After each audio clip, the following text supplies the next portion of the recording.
प्यारे बच्चों, हम लोग इसके पहले इस शीर्षक के पूर्व भाग को पढ़ चुके थे। इसके पहले की कक्षा में हम लोगों ने कन्हैयालाल मिश्र प्रभाकर जी के द्वारा रचित हिंदी गद्य विधा के अंतर्गत रिपोर्टाज विधा की शीर्षक रॉबर्ट नर्सिंग होम के कुछ गद्यांश को इसके पहले वाली क्लास में हम पढ़ चुके थे।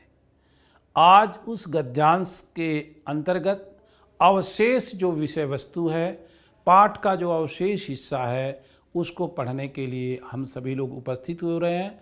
तो जैसा मैं समझ रहा हूँ कि निश्चित रूप से आप लोग अपनी किताब खोल लिए होंगे और इसके पहले मैं जहाँ तक पढ़ा चुका था उसे आप निश्चित रूप से समझ रहे होंगे और उसके आगे पढ़ने के लिए आपके मस्तिष्क आप तैयार हो चुके होंगे, जिससे हम लोग एक साथ सहयोग करते हुए, मिलते हुए, एक साथ प्रयास करते हुए इस पाठ को पढ़ करके इसके मूलभूत उद्देश्यों को समझने की चेष्टा करें। तो आइए हम सभी लोग शेष पाठ के अपने गद्यांश को पढ़ना प्रारंभ करते हैं। वहाँ से देखते हैं, जैसा कि आप देख रहे हैं कि ये हिंदी की रिपोर्टाज विधा है और इस विधा के बारे में हम लोग पहले भी पढ़ चुके हैं। ये शीर्षक इसका वही रॉबर्ट नर्सिंग होम में जो आप पहले पढ़ चुके हैं। लेखक आपके वही प्रिय कन्हैयालाल मिश्र प्रभाकर जी, जो जिनके जीवन बारे में भी हम आपको पहले बता चुके थे कि उन्होंने अपनी प्रारंभिक शिक्षा बहुत अच्छी तो नहीं हुई, लेकिन उसके बाद की शिक्षा प्राप्त करने के लिए कन्हैयालाल मिश्र प्रभाकर जी खुर्जा बुलंदशहर के संस्कृत उत्तर प्रदेश का एक जनपद है बुलंदशहर, और उस बुलंदशहर जनपद में एक स्थान है खुर्जा, जो आज के समय में तहसील भी है। प्यारे बच्चों, उस खुर्जा तहसील में संस्कृत की बड़ी अच्छी पाठशालाएं थी, तो वहीं पर आकर के उन्होंने अपनी माध्यमिक शिक्षा प्राप्त करने की कोशिश की थी, लेकिन हृदय में स्वतंत्रता आंदोलन के प्रति अटूट प्रेम था, अटूट भाव था। हृदय उनका विचारात्मक था, हृदय उनका भावात्मक था।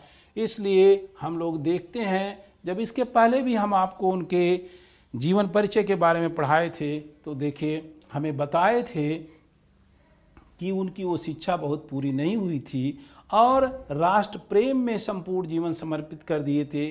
और ये सब उनकी विधाएं हैं जो हिंदी गद्य विधा में उन्होंने अपनी लेखनी चलाई है। प्यारे बच्चों, हम इस पर अब बहुत अधिक समय अपना नहीं देंगे, क्योंकि इसके पहले वाले क्लास में, इसके पहले जब इसका शिक्षण किया गया था, तो वहाँ पर उनके जीवन परिचय के बारे में, उनके कृतित्व और व्यक्तित्व के बारे में, उनकी कर्मस्थली के बारे में, उनके विचारों के बारे में, उनकी लेखन शैली के बारे में, उनकी गद्य की विधाओं पर लिखी गई, अपनाई गई शैलियों के बारे में हम लोगों ने विस्तार से जानने की कोशिश कर ली थी। और मैं समझता हूँ आप सभी लोग इस विषय से पूर्ण रूप से परिचित होंगे। इसलिए यहाँ पर केवल इतना ध्यान पुनः एक बार दे लीजिए कि इनका जन्म 29 मई सन 1906 को देवबंद सहारनपुर जनपद उत्तर प्रदेश में हुआ था और शिक्षा के लिए खुर्जा बुलंदशहर में आए। रेखा चित्र, लघु कथा, ललित निबंध, संपादन आदि ऐसे महत्वपूर्ण लेखों के ऊपर, ऐसी विधाओं के ऊपर इन्होंने अपनी लेखनी चलाई थी। भाषा इनकी भावात्मक शैली, वर्णात्मक शैली, जिसके बारे में हम पहले भी आपको बता चुके हैं। साहित्यिक विधा के रूप में ये निबंधकार, संपादक, रिपोर्टाज के लेखक के रूप में इन्होंने अपनी प्रसिद्धि प्राप्त की है। ऐसे हिंदी भारती, माँ भारती की सेवा करने वाले, हिंदी विषय की सेवा करने वाले, हिंदी भाषा की सेवा करने वाले, हिंदी के सच्चे सपूत का इस संसार से 9 मई सन 1995 ईस्वी में मृत्यु हो गई, अर्थात वो हमारे बीच से चले गए। लेकिन कहा गया है कि जो बड़े लोग होते हैं उनका एक केवल पार्थिव शरीर, ये पंच महाभूतों से निर्मित मानव शरीर ही यहाँ से विदा होती है, जबकि उनके द्वारा किए गए जो यश हैं, कीर्ति हैं, वो सदा सदा इस समाज में, संसार में, इस क्षेत्र में स्थापित रहती हैं और अपने कीर्तियों के सहारे वो अजर और अमर रहते हैं। उसी की देन है कि आज शरीर से हमारे बीच में अनुपस्थित रहते हुए भी, शरीर से हमारे बीच में उपस्थित न रह करके भी कन्हैयालाल मिश्र प्रभाकर जी अपनी कीर्तियों के माध्यम से हमारे बीच में उपस्थित हैं। अब यहाँ पर वो विषय आता है जहाँ पर हम लोग इसके पहले इस लेख के गद्यांश को पढ़ चुके थे। शेष जो गद्यांश है वो आपके सामने देखिए उपस्थित है। हम इसके पहले पढ़े थे कि क्रिस्ट हेल्ड वहाँ से जब जाती है तो थैंक यू, धन्यवाद, तांग शू कहकर चली जाती है। उसके आगे से देखिए हम लोग पढ़ते हैं, वहाँ से आपके पूर्व ज्ञान को जोड़ते हुए हम लोग आगे बढ़ते हैं कि मदर टेरेसा बातों के मूड में थी, मैंने उनके हृदय मानस में चोर दरवाजे से झांका। मदर घर के आने के बाद फिर आप घर नहीं गई। इसमें कन्हैयालाल मिश्र प्रभाकर जी मदर टेरेसा जी से निरंतर बात करने का प्रयास करते हैं, उनके बारे में जानने की चेष्टा करते हैं, कोशिश करते हैं। लेकिन ये हम लोगों को ध्यान देने वाली बात होती है बेटा कि हमें अनावश्यक रूप की, अनावश्यक विषय वस्तु के बारे में किसी से व्यर्थ में बात नहीं करनी चाहिए। कन्हैयालाल मिश्र प्रभाकर जी मदर टेरेसा के बारे में जानने की कोशिश कर रहे हैं, लेकिन मदर टेरेसा जी केवल अपने सेवा कर्मों को करती हुई चली जा रही हैं और अनावश्यक प्रश्नों का कोई भी आवश्यक उत्तर देना उचित नहीं समझती हैं। मदर टेरेसा बातों के मूड में थी, मैं इनके हृदय मानस में चोर दरवाजे से झांका। मदर घर के आने के बाद फिर आप घर नहीं गई, कभी मिलने जुलने भी नहीं। कान अपना कार्य कर चुके थे, बाड़ी को अपना कार्य करना था, पर मदर ने उनकी राह मोड़ दी और तब मैंने सुनी यह कहानी। लेकिन कहते हैं कि जवान अपना कार्य कर चुकी थी, यानी मैं मुंह से बोल चुका था और मदर टेरेसा के कानों ने उसको सुन चुका था। अब मदर टेरेसा के बाणी को अंजाम देना था, उनकी बाणी, उनके मुख से हमारे प्रश्नों का उत्तर आना था। लेकिन मदर टेरेसा बहुत ही कुशल सेवाकर्मी थी, कुशल नर्स थी, इसलिए उन्होंने उन सारे प्रश्नों को दरकिनार करके मेरे विषय वस्तु को ही मोड़ दिया, मेरे मानव मस्तिष्क को दूसरी दिशा में उन्होंने परिवर्तित कर दिया, कि वो समझ गई कि ये नाना प्रकार के प्रश्न करके हमसे हमारे बारे में जानने की कोशिश करेंगे, इसलिए विषय वस्तु की दिशा है उन्होंने परिवर्तित कर दिया। और परिवर्तित करते हुए एक कहानी सुनाने जा रही हैं। देखिए उस कहानी को आप लोग भी सुनिए कि क्या वो कह रही हैं। उनका कहना है कि कई वर्ष हुए फ्रांस में विश्व भर के पूजा गृहों का एक सम्मेलन हुआ। भारत की ही मदर भी प्रतिनिधि होकर उस सम्मेलन में गई। ये फ्रांस की ही थी, उनके माता पिता फ्रांस में थे, उन्हें पता था कि वर्षों बाद हमारी पुत्रियां आ रही। प्यारे बच्चों, उन्होंने कहा कन्हैयालाल मिश्र प्रभाकर जी से, मदर टेरेसा जी ने, कि वर्षों पहले फ्रांस में एक पूजा घरों का एक सम्मेलन हुआ, पूजा घरों का सम्मेलन हुआ था और उस सम्मेलन में भारत का प्रतिनिधित्व करने के लिए यहाँ से भी 2 बच्चियाँ गई थी, 2 धार्मिक महिलाएं गई थी वहाँ पर। लेकिन सम्मेलन में गई, वे फ्रांस की थी। ये देखिए अपने आप में कितना महत्वपूर्ण विषय है, इसको आप जानेंगे कि उनका कहना है कि वो जो दोनों बच्चियाँ गई थी, वो दोनों जो मदर गई थी, वो फ्रांस की थी, भारत की नहीं थी। यह किसी भी व्यक्ति के ज्ञान का, किसी भी व्यक्ति के उत्तम कर्मों का परिचायक होता है कि जहाँ पर सर्वोत्तम स्थान पर उसी व्यक्ति को भेजा जाता है जो व्यक्ति उसके योग्य होता है। अर्थात फ्रांस में हुआ तो भारत का प्रतिनिधित्व करने के लिए फ्रांस की 2 मदर को भेजा गया, क्योंकि सेवा का सर्वोत्तम जो भाव था वह उनमें देखा गया था। उनके माता पिता भी फ्रांस में थे, उन्हें पता था कि वर्षों बाद हमारी पुत्रियां आ रही थी। फ्रांस में एक खबर हो गई कि भारत से ये 2 मदर आ रही हैं जो वर्षों बाद फ्रांस में आ रही हैं, तो उनके माता पिता भी वहाँ पर उपस्थित हुए। आगे वो बताने की कोशिश कर रहे हैं कि दोनों माताएं अपने पुत्रियों का स्वागत करने जहाज पर आईं, पर विचित्र बात यह हुई कि वे दोनों ही अपनी पुत्रियों को पहचान न सकी और आपस में कहती रही कि तुम्हारी कौन सी बेटी है। अंत में उनका नाम पूछा और तब गले मिली। ये गद्यांश देखिए हमको अपने आप में बता रहा है कि वो आपस में बात करती रही। जब फ्रांस के एयरपोर्ट पर वो दोनों ही मदर उतरी, उनको लेने के लिए उनके माता और पिता आए हुए थे, लेकिन उनकी माताएं, यहां ध्यान देने की जरूरत है बच्चों, कि जिनकी पुत्री है, जिन्होंने उनको जन्म दिया है, ऐसी माताएं भी जो वहां पर उपस्थित थी, लेकिन वह अपनी पुत्रियों को पहचान न पाई, अर्थात अपने संतान को कोई भी न पहचान सके तो उसकी मां तो जरूर पहचानेगी। लेकिन यहां पर देखिए क्या देखने को मिल रहा है कि उस एयरपोर्ट पर उनकी मां भी उनको नहीं पहचान पाई। क्यों? क्योंकि समय का अंतराल बहुत हो गया था, बहुत समय बीत गए थे जब वो अपनी मां से अलग होकर के भारत में सेवा व्रत को अपनाई थी। और जब एक लंबा समय बीत जाता है तो प्यारे बच्चों, प्रिय छात्राओं, मानव के शरीर में, व्यक्ति के शरीर में निरंतर परिवर्तन होता रहता है। तो उसका शरीर परिवर्तित हो जाता है, और शरीर का परिवर्तन होने के कारण, शरीर में बदलाव हो जाने के कारण वो माताएं भी अपने संतान को नहीं पहचान पाई। फिर देखिए कहती हैं, वो आपस में बात करती हैं कि तुम्हारी कौन सी बेटी हैं। जब यह स्पष्ट नहीं हो पाया तो उन्होंने नाम पूछा, और जब नाम सुना तब अपनी पुत्री से वो गले मिली। इससे यह सिद्ध हो जाता है कि एक लंबे समय से सेवा का व्रत लेकर के घर से वो दूर चली गई थी। कहानी पूरी हुई तो कई प्रश्न उठे।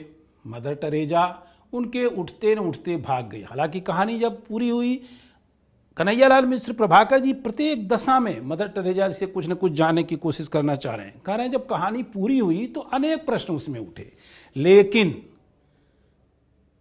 मदर टेरेसा जी को पता था कि अब ये हमसे कुछ प्रश्न पूछेंगे, इसलिए उसके पहले ही वहां से चली गई। निश्चय ही उन दोनों अनपहचानी पुत्रियों में से एक वे स्वयं थी, क्योंकि उन दोनों पुत्रियों में से जो फ्रांस में पूजागृह के सम्मेलन में भारत का प्रतिनिधित्व करने गई थी, उसमें एक मदर टेरेसा स्वयं थी। बस इतना ही एक दिन मैं उनसे और कहला सका। कहते हैं कि लाख प्रयास के बाद 2-4 दिन जो मेरा रोगी भर्ती था, उसमें मैं इतना ही उनसे जान सका। घर से बहुत चिट्ठी आती है तो मैं यहाँ के किसी स्थान का फोटो भेज देती हूँ। रोग पूरे उभार पर था, रोगी के लिए असहाय। मदर टेरेसा ने कहा तुम्हारे लिए आज विनती करूंगी। उसका चेहरा उसमें भक्त की श्रद्धा से प्रभाषित हो उठा। वो कहते हैं कि एक दिन और मैंने पूछा कि क्या घर से कोई पत्र आता है, तो उन्होंने कहा हाँ पत्र तो आता है, लेकिन मैं फिर उस पत्र के जवाब में यहाँ से एक फ़ोटो, किसी स्थान का फ़ोटो भेज देती हूँ। क्योंकि अगर पत्र का मैं लिपिबद्ध जवाब दूंगी, लिख करके जवाब दूंगी बच्चों, तो निश्चित रूप से मैं भावनाओं में आ जाऊंगी, और जब मैं भावनाओं में आ जाऊंगी तो वो भावना मेरे सेवा कर्म पर कहीं न कहीं हमको प्रभावित जरूर करेगा। कहती हैं कि एक रोगी के पास जाते हैं और रोगी से कहती हैं कि मैं आज तुम्हारे लिए ईश्वर से प्रार्थना करूंगी। रोगी का जो मन मस्तिष्क है, रोगी के चेहरे पर जो भाव है, वो भक्त और श्रद्धा में पूरी तरह से डूब जाता है। यह देखिए किसी भी नर्स के लिए, किसी भी डॉक्टर जो भगवान का स्वरूप होता है, वह देखिए उसको यही लाइनें उसको सिद्ध कर देती हैं कि निश्चित रूप से इन्हीं विशेषताओं के कारण डॉक्टर भगवान का स्वरूप होता है। रोगी ने कहा कल भी करना मदर। मदर के स्वर में मिश्री ही मिश्री, पर मिश्री पूजी की थी जो मिठास को तुरंत देती पर घुलती तुरंत रही, और बल का प्रयोग हो तो मसूड़े तक को छिल देती है। बोली ना, कल उसके लिए करूंगी जिसे सबसे अधिक कष्ट होगा, जैसे 1000 वाट का बल मेरी आंखों में कौंध गया। देखिए यहाँ पर बच्चों कितना स्पष्ट रूप से एक मदर माँ का जो हृदय है उसका पूरी तरह से हमको यहाँ पर ज्ञान हो जा रहा है, पूरी तरह से उसका आभास हो जा रहा है। वो कह रहा है रोगी कि माँ कल भी मेरे लिए प्रार्थना करना, लेकिन माँ कह रही है मदर टेरेसा कि नहीं नहीं बेटा, कल मैं तुम्हारे लिए नहीं बल्कि कल मैं उसके लिए प्रार्थना करूंगी जो सबसे अधिक बीमार होगा। इससे यह सिद्ध हो जाता है कि माँ की प्रार्थना निश्चित रूप से स्वीकार हो जाएगी, और कल मेरा रोग, मेरा प्रभाव, मेरे दुख का प्रभाव निश्चित रूप से कम हो जाएगा, क्योंकि कल मुझसे भी ज़्यादा कोई दुखी इस अस्पताल में होगा। उधर के बरामदे में खड़े खड़े मैंने एक जादू की पुड़िया देखी, जीती जाती जादू की पुड़िया। आदमियों को मक्खी बनाने वाला कामरूप का जादू नहीं, मक्खियों को आदमी बनाने वाला जीवन का जादू। होम की सबसे बुढ़िया मदर मार्गरेट कद इतना नाटा कि उन्हें गुड़िया कहा जा सके, पर उनकी चाल में गजब की चुस्ती, कदम में फुर्ती, व्यवहार में मस्ती, हंसी उनकी यूं की मोतियों की तिजोरी खुल पड़े और काम यूं की मशीन की मात माने। भारत में 40 वर्षों से सेवा में रसलीन, जैसे और कुछ उन्होंने जीवन में जानना भी तो नहीं है। आगे कहते हैं कि जब इतनी बात मेरी हो रही थी, इतना हमने देखा था, तभी कमरे में एक दूसरी सिस्टर, एक दूसरी नर्स प्रवेश करती हैं, जिनका नाम है मदर मार्केट। और उनको देख करके वो कहते हैं, कन्हैयालाल मिश्र प्रभाकर जी को ये महसूस होता है कि अरे ये कोई मनुष्य थोड़ा है, ये तो कोई जादू की पुड़िया है। जादू की पुड़िया का मतलब क्या बेटा, कि असंभव को संभव कर देना। जिनको हम सोच नहीं सकते हैं वो अभी कार्य जो कर देता, उसी को हम जादू कहते हैं, करिश्मा कहते हैं। तो कहते हैं कि वो तो जादू की पुड़िया थी। यानी उनके कार्य और व्यवहार को देख करके तो ऐसा लग रहा था कि इनसे ऐसा हो ही नहीं सकता। उम्र के बारे में बता रहे हैं, कोई 40 वर्ष तक उन्होंने सेवा का व्रत पूरा कर लिया। तो आप समझ सकते हैं कि उनकी उम्र की सीमा क्या रही होगी। कद में नाटी, कद में छोटी, लेकिन शरीर मोटी होते हुए भी उसमें चुस्ती, पूरी तरह से स्मार्टनेस, चुस्ती और कार्य में फुर्ती। यहां तक कन्हैयालाल मिश्र प्रभाकर जी कह रहे हैं कि कार्य करने की जो गति है, कार्य करने की जो स्पीड है, रोगियों के रोग में सहयोग करने के लिए, रोगियों के रोग को दूर करने के लिए, तत्काल उनको लाभ देने के लिए जो कार्य की उनकी गति है, उसके आगे तो मानो मशीन भी बेकार है। अर्थात मशीन भी उतना तेजी से कार्य नहीं कर सकती है जितने तेजी से अपने रोगियों के लिए कार्य कर रही हैं मदर मार्केट। 40 वर्षों से रसलीन, उन्होंने 40 वर्षों तक रस में, किस रस में, सेवा भाव के रस में।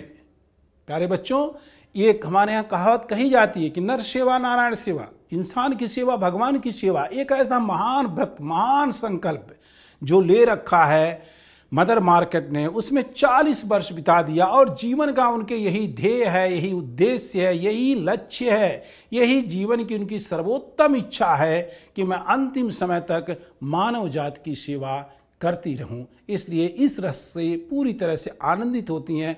रस शब्द ही देखिए अपने आप में आनंद का परिचायक होता है। ऑपरेशन के लिए एक रोगी आया, ऐसा आराम में पला जीवन, कहने के बेचारे की आदत सहने का क्या पता, पर कष्ट क्या पात्र की क्षमता देख कर आता है। मदर मर जाऊंगा, उसने विह्वल होकर के कहा। वातावरण चित्कार की विह्वलता से भर गया, पर बूढ़ी मदर की हंसी के दीपक ने झपकी तक नहीं गई। कहते हैं कि इसी समय में एक ऐसा रोगी आया अस्पताल में जो अमीर वर्ग से बिलोंग करता था, अमीर वर्ग से संपर्क रखता था। प्यारे बच्चे, जो बड़े लोग होते हैं वो केवल कहना जानते हैं, वो सुनना नहीं चाहते हैं।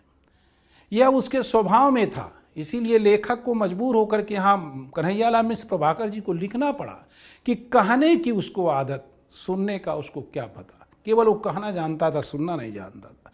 अस्पताल में घुसते हुए चिल्लाया कि माँ मदर, मैं मर जाऊंगा, मुझे अब यह रोग, यह कष्ट बर्दाश्त नहीं हो रहा। पूरा अस्पताल ही चीत्कार से कंपित हो गया। पूरा अस्पताल ही उसके उस मुखमुद्रा को देख करके दुखी हो गया। लेकिन कन्हैयालाल मिश्र प्रभाकर जी कहते हैं कि इतनी सहज, इतनी सरल, इतने स्वाभाविक ढंग से मदर मार्केट सेवा कर रही थी कि उसके हंसते हुए चेहरे पर कोई फर्क नहीं पड़ा।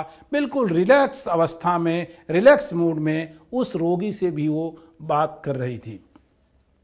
बोली कुछ नहीं, कुछ नहीं। देखिए कैसे कह रही हैं कि बोली कुछ नहीं, कुछ नहीं। आज है एवरीथिंग, सब कुछ, कल समथिंग, कुछ कुछ, और बस तब नथिंग, कुछ नहीं। और इतने जोर से खिलखिलाकर हंसी कि आसपास कोई होता तो झेप जाता। वो अपने उस रोगी से कह रही हैं, जो रोगी इतना परेशान था कि कह रहा था मदर मैं मर जाऊंगा, उसको कहती नहीं नहीं बेटा, घबराइए मत, आज सब कुछ आपका रोग पूरी तरह से आज है, कल आपका रोग थोड़ा रह जाएगा और परसों आपका रोग बिल्कुल ही समाप्त हो जाएगा। ऐसा कह करके वो हंसती हैं और उनके हंसते ही वहाँ का वातावरण फिर एक खुशनुमा हो जाता है। और वह रोगी जो रोग से पीड़ित था, करा रहा था, उसके भी मुख मुद्रा पर एक रोग के प्रभाव की कमी देखने को प्राप्त हो जाती है। एक रोगी उन्होंने देखा, चिंता के घर से उठ उभरती रोगड़ी, जोर से चुटकियां बजाकर वे किलकी, जीवती जीवती, अर्थ है उनका जी उठी। इसी समय कन्हैयालाल मिश्र प्रभाकर जी ने देखा कि एक रोगी ऐसा भी है अस्पताल में जो बिल्कुल मृत्यु की शैया पर था, उसका मृत्यु उसके पास उपस्थित हो चुका था, यानी रोग का प्रभाव इतना अधिक था कि वह अपने जीवन की आशा को छोड़ चुका था। तभी उसके जीवन में नया संचार हो जाता है आशा की, और उसको देखते हुए ही वो कह पड़ती हैं कि जी उठी, अर्थात यह रोगी मेरा जी गया, अब इसके प्राण बच गए। ऐसा सुंदर स्वरूप भी वहाँ पर देखने को कन्हैयालाल मिश्र प्रभाकर जी को प्राप्त होता है।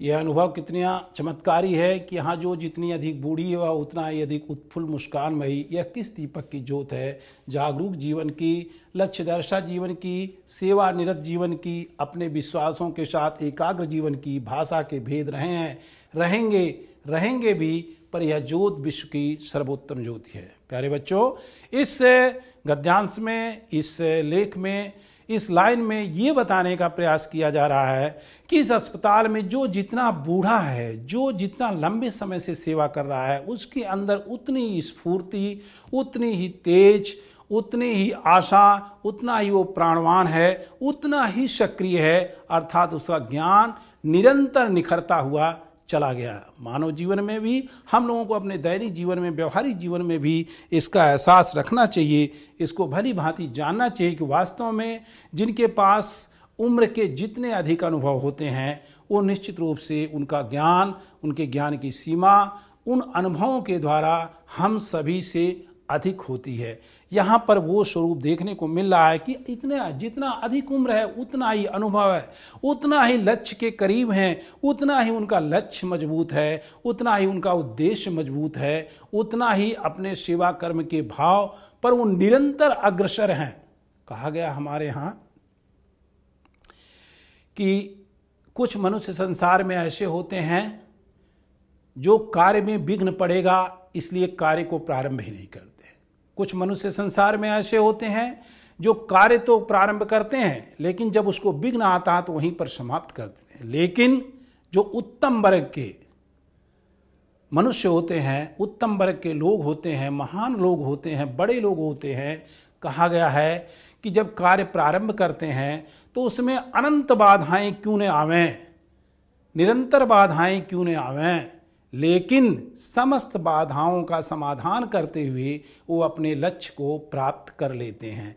तो हमें भी अपने जीवन में यही संकल्प रखना चाहिए कि किसी कार्य को जब हम प्रारंभ करें तो कितनी भी कठिनाइयाँ क्यों न आवें, कितनी भी बाधाएं क्यों न आवें, कितनी भी समस्याएं क्यों न आवें, हर समस्या, हर बाधा, हर कठिनाई का सहजता के साथ, सरलता के साथ, विनम्रता के साथ निवारण करते हुए अपने लक्ष्य को हमें प्राप्त कर लेना चाहिए। देखिए, कहा जा रहा है कि लक्ष्य दर्शा जीवन की, यानी जो जीवन का था उनके एक लक्ष्य था सेवा भाव, सेवा कर्म, समर्पण भाव, और उसको प्रत्येक परिस्थितियों में वो बनाए रखती थी, अपने लक्ष्य को पहचानती थी। हमारा लक्ष्य किसी से बात करना नहीं है, हमारा लक्ष्य किसी को अपना परिचय देना नहीं है, हमारा लक्ष्य किसी को बातों में उलझाए रखना नहीं है, हमारा लक्ष्य केवल और केवल अपने रोगी की सेवा करनी है।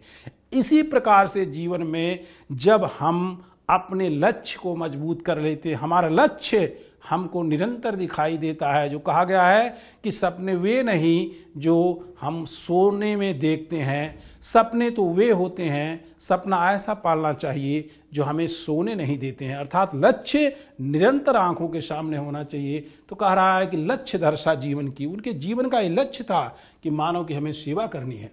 इसके लिए कोई जाति, कोई धर्म, कोई क्षेत्र, कोई वर्ग, कोई देश की सीमा किसी कीमत पर उनको नहीं रोक सकती है। ऐसे बड़े लोग, महान सेवा संकल्पी लोग देश की सीमाओं से, जाति, धर्म, क्षेत्र, वर्ग, देश की सीमा उन्हें कदापि नहीं बांध सकती है, उससे वो परे की विषय वस्तु होते हैं।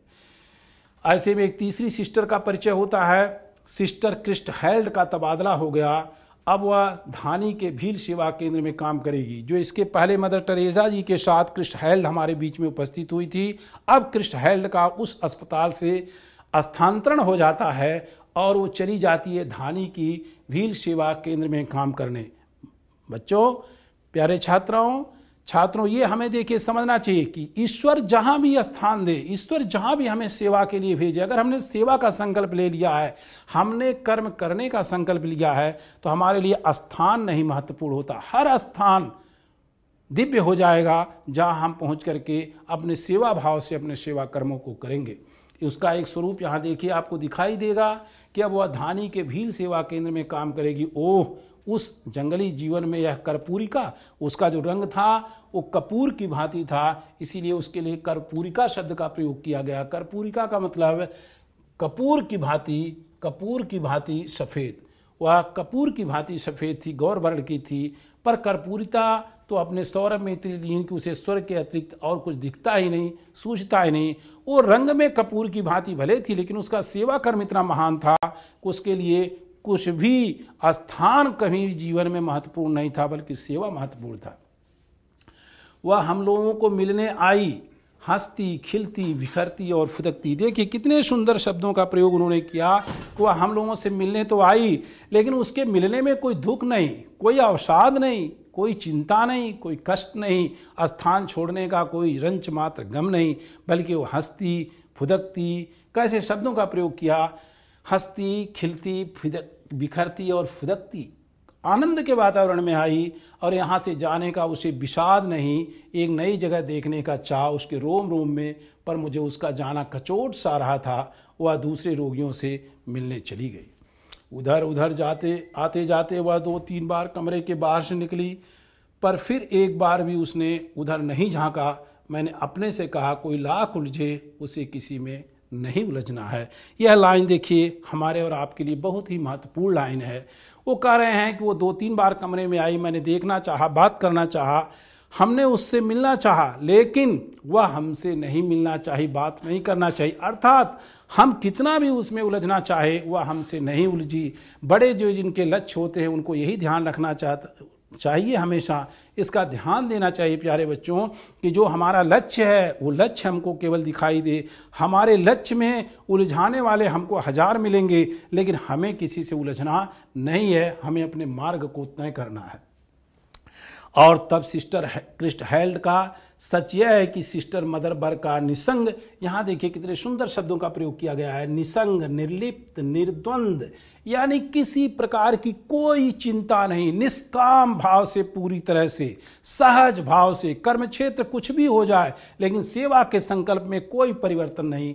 निसंग, निर्लिप्त, निर्द्वंद, किसी से कोई तटस्थ भाव से बिल्कुल पूरी तरह मेरे मानस चक्षुओं में समा गया।